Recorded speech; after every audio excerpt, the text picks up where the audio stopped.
You're listening to Breaking the Bottle Legacy with Molly Watts, episode 31. Hi, I'm Molly.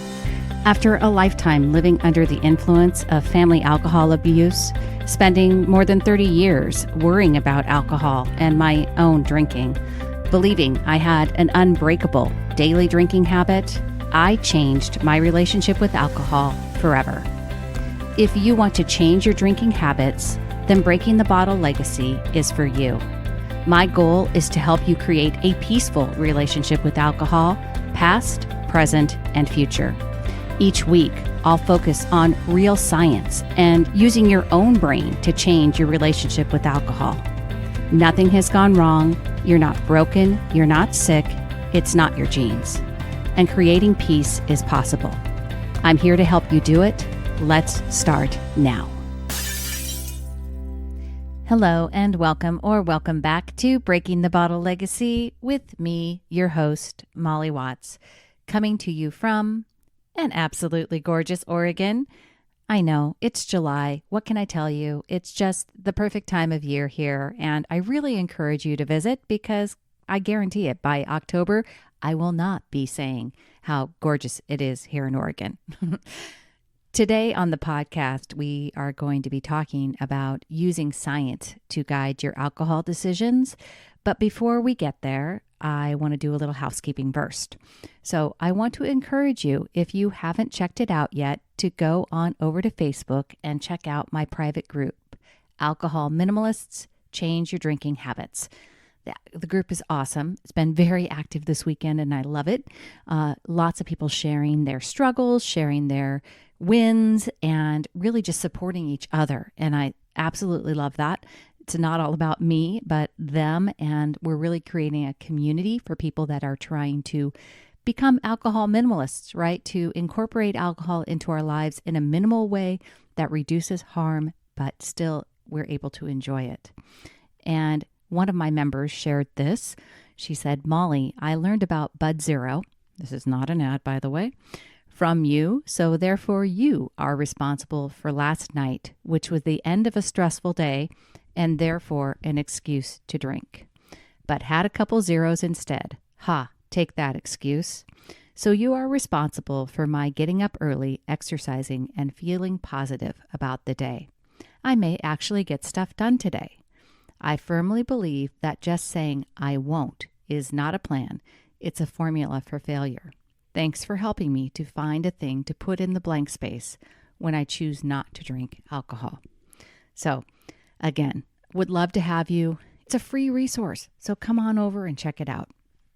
I also want to remind you about my free ebook, Alcohol Truths, How Much is Safe. It's available over on my website, www.mollywatts.com. That's Molly with a Y, Watts with an S. And it's even appropriate, especially for today. In the ebook, I share that SAFE is actually an acronym, and it stands for S, Science Guides Your Alcohol Decisions. A, Your Drinking Decisions Are Adaptable. F, Your Future Goals Align with Your Drinking Decisions. And E, Your Drinking Decisions Make You Feel Empowered. So we're going to dive into S, science today, and what I mean by using science to guide your alcohol decisions. So more on that in just a minute. For the others, I think they are more self-explanatory. But number 2, A, your drinking decisions are adaptable, may not be. What I mean by your drinking decisions are adaptable is that we don't set ourselves in stone and decide that it's 2 drinks on Friday, 2 drinks on Saturday, and 1 drink on Sunday, and never evaluate it again. We check in with ourselves. We are aware of how we feel. We're making plans ahead of time, but we're willing to adapt if a different decision supports S, F, and E. Our decisions have to be adaptable because, number 1, how we metabolize alcohol is dynamic and changes. And number 2, how we think about alcohol is dynamic and changes. Being adaptable does not mean we get to adapt our plans from 2 drinks to 3 drinks in the moment because our impulsive toddler brain wants to. It more likely means that we are moving from a plan of 3 to 4 drinks down to 2, then down to 1, and maybe eventually down to none. We adapt based on science, our future goals, and whether or not our decisions are helping us to feel empowered. Okay, so go check it out, go grab it if you haven't already done so. And today, as I said, we're going to go a little deeper into explaining how to use science as a guide to making alcohol decisions. If you've listened to this podcast, you know that I'm a self-proclaimed science nerd, and I have shared a lot of science in the podcast, including a lot of neuroscience, which is super interesting to me. And it's really important, I think, in learning how to change your drinking habits. But today I'm going to focus on using science to help you guide your decisions and discuss some of the research on alcohol and headlines that we hear, and how trying to help understand those and the value and validity of scientific research when it comes to alcohol. I guess I assume that we all kind of believe that we get different messages about alcohol. There are different headlines, and it seems like a new study is popping up all the time. Some telling us that alcohol is good for us, some telling that alcohol is bad for us. And so there's never really a clear-cut story on exactly what is true about alcohol. And so I want to talk about that a little bit more. Generally speaking, the research on alcohol falls into two camps. There's the heart disease camp, and the research there appears to show that moderate drinking improves cardiovascular health. We're going to actually look at that and examine whether or not it's true at all. Secondarily, there is the cancer camp, and there the research shows links between alcohol and increased cancer risk. So we're going to look at both of these areas of research and what we can hopefully learn from them. I say that we need to use science as a guide to guide our decisions, and as such, I want to first and foremost state that even scientists don't necessarily agree on whether or not moderate drinking is beneficial or harmful to your overall health. And that's because of the complexity of alcohol's effect on the body and the complexity of the people who drink it. It makes blanket recommendations about alcohol out of the question. The one recommendation that scientists do agree on is that if you don't drink, there is no perceived health benefit that will offset the potential harm of adding alcohol to your diet. So there is no reason to go start drinking alcohol if you don't already. I'm assuming that because you're listening to this podcast, you most likely drink already and you're hoping to change that relationship with alcohol. And I hope that sharing this science is going to help you do that. But the one thing is that we all agree on is there's no reason to add alcohol to our diets. All right. So going out and trying to drink red wine and proclaiming that you're doing something healthy for yourself, not really the case. All right. So do not do it. Do not add to your life, but we are going to make sure that we are using science to guide our decisions. Let's look at the cardiovascular studies first. So here's the most important thing you need to understand about studies done on alcohol in humans. They are always observational. That is because we can't isolate humans and give them only alcohol to consume. Makes sense, right? So we have to look at people's behaviors over time based on what they tell us and make observations on that data. As such, there are limitations for the research. There always will be. And adjusting for known confounders is not sufficient to prove causality. What did I just say there? What does that sentence even mean? It means, well, first we need to understand what a confounder is.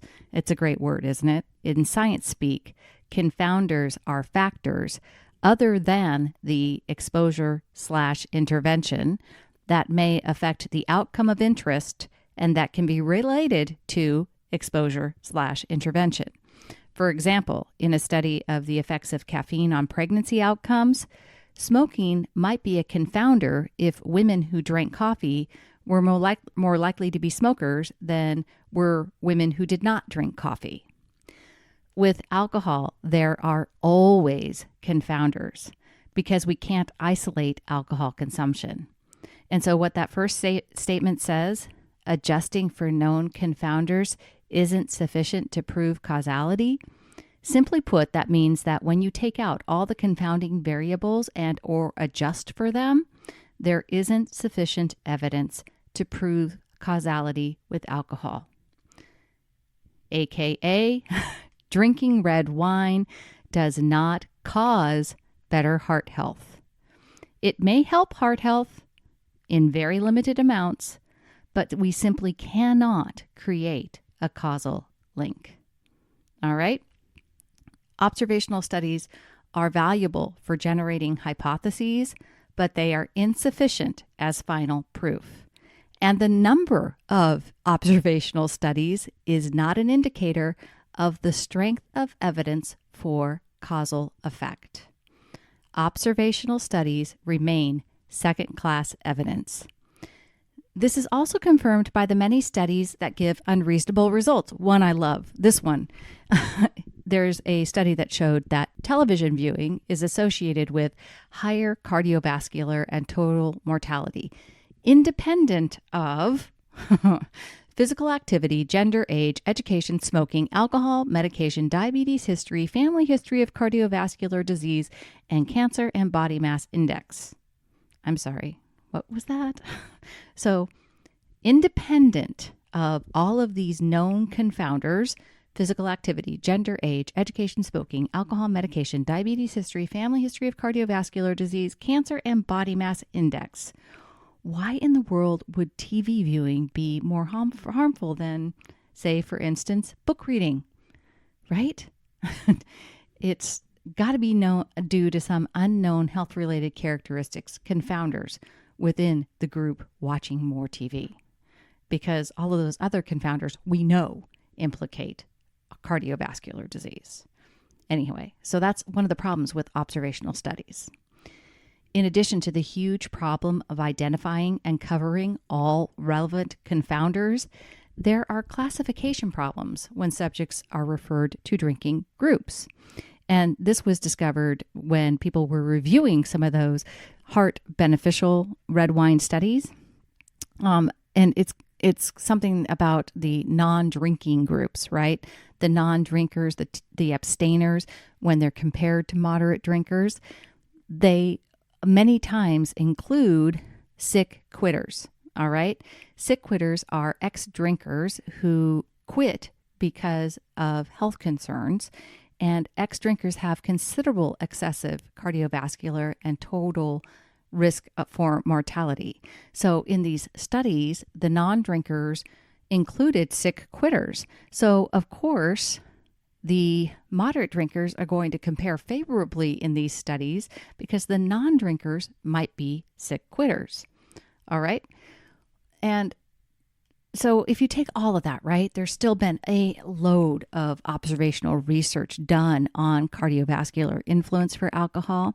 And what the observational research has shown is that moderate drinking, up to one drink or 12.5 grams of alcohol per day for women, and 2 drinks or 25 grams of alcohol per day for men, is associated with lower rates of cardiovascular disease, but is not uniformly protective for other conditions such as cancer. Let's say that one more time. The observational research has shown that moderate drinking, up to one drink, 12.5 grams of alcohol per day for women, and 2 drinks or 25 grams of alcohol per day for men, is associated with lower rates of cardiovascular disease, but is not uniformly protective for other conditions such as cancer. So that seems an appropriate segue to go into the research on alcohol and cancer. Stay with me here because this is going to get a little science technical. This information is from an abstract published in 2013 by Hans Olav Farr, and here's what it says. The issue of alcohol and cancer is more complicated. The most authoritative review is probably the large report from the World Cancer Research Fund / American Institute for Cancer Research on prevention and risk factors for cancer, And just so you know, this report was a 10-year study published in 2007, and it basically followed people for 10 years.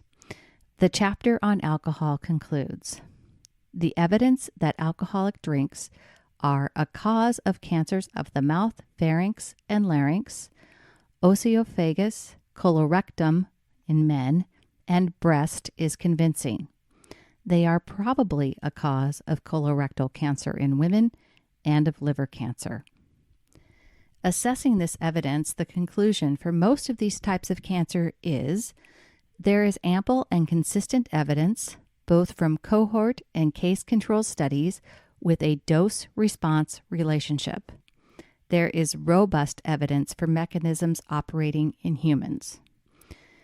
Differing, of course, from the claim that moderate alcohol use prevents diseases, in addition to observational studies and plausible mechanisms, is that a large number of studies have demonstrated a dose-response relationship for many types of cancer. This corresponds to the general pattern for exposure to risk factors and strengthens the case for a causal relationship. For cancer of the breast, the report states that most experimental studies in animals have shown that alcohol intake is associated with increased breast cancer risk. Thus, the evidence seems clear for breast cancer. In the evidence of animal studies on other types of cancer, the evidence for a causal relationship for these other types is more weak. However, the dose-response relationships and the known biological mechanisms strengthen the evidence. So, what does all of that mean? It means that there is more evidence suggesting a causal relationship between alcohol and cancer, and that it is dose-dependent. The more alcohol you drink, the higher your risk of developing any of these cancers. And for women, the link to breast cancer should be considered very clear. It's definitely why we need to pay attention to how much we're drinking and why the safest amount of alcohol is either none, or if you can't, or if you want to include some alcohol, then you want to follow low risk limits for alcohol consumption. But again, to be clear, there is no known safe level for drinking alcohol as far as it comes to cancer. All right, so you have to balance that out. Coronary heart disease is the number one killer of people in America. Number two is cancer. So you're going to have to balance out the science for yourself here, folks. That's what I want to say, is that you use science to guide your decisions. So we're not going to drink more alcohol with this idea that we're doing better things for our heart when we need to counterbalance how much alcohol we're drinking with respect to causing different types of cancer. So here are the guidelines for low risk limits for alcohol consumption, as defined by the National Institute on Alcohol Abuse and Alcoholism. For women, low risk drinking is no more than 3 drinks on any single day and no more than 7 drinks per week. For men, it is defined as no more than 4 drinks on any single day and no more than 14 drinks per week. The NIAAA research shows that only about 2 in 100 people who drink within these limits meet the criteria for alcohol use disorder. Even within these limits, people can have problems if they drink too quickly or if they have other health issues. Moderation Management, a nonprofit organization that I support, has different guidelines for quote-unquote moderate drinking, just slightly, but their name includes the word moderation, so I think it's important that the difference is noted because I think the word moderate gets conflated and confused. The difference on the moderation.org website is that for women, the weekly total limit is 9 as opposed to 7. Moderation management also includes alcohol-free days and says that successful moderators should not drink on more than 3 or 4 days per week. Said another way, it means multiple alcohol-free days should be included in your week. The guidelines for MM come from the perspective of what has been successful for people who have, quote-unquote, learned to moderate after experienced drinking problems. So this is different than the NIAAA guidelines, which are based on avoiding alcohol use disorder. What's key here is that the guidelines, neither one of them are based on scientific evidence for improved cardiovascular health, and they are not based on the evidence implicating alcohol for cancer risk.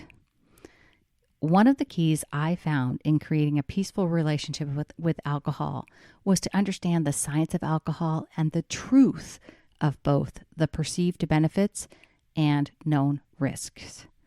There is solid evidence that light or moderate drinkers have a reduced risk of several diseases which are influenced by lifestyle factors.